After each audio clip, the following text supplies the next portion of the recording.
parati na lang daw po kayong kumukontra. Oh, 'di ba? Ito yung mga tanong po ng mga karamihan ng ibang mga kababayan po natin. Saan daw po ba nanggagaling yung hugot ninyo, yung galit ninyo sa mga Duterte? 'Di ba? Yun ang sinasabi po ng mga karamihan ng mga kababayan natin kapag pinag-uusapan po si Teacher Franz Castro. Aside doon po sa mga batas na inyong nagawa. Siguro, kontra ba kay Duterte ang pinag-uusapan o kontra sa gobyerno? Kontra sa Kay gobyerno Duterte. at kay Duterte.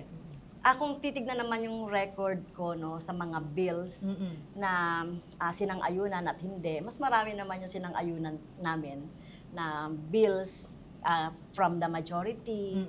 So, hindi naman lahat kinokontra. Hindi lang kami nagko-compromise doon sa tingin namin ay kontra mamamayan na mga batas.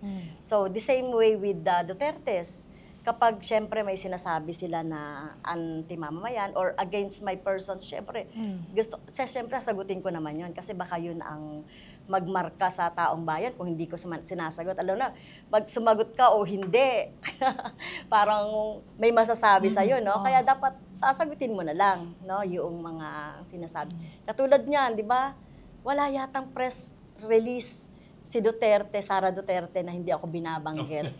Diba? So nakita ko yung kanyang, and even in her petition, or petition ng kanyang mga supporter, binanggit pa ako doon na isang item, no, na parang ako lang yung nagpasa ng impeachment complaint, no.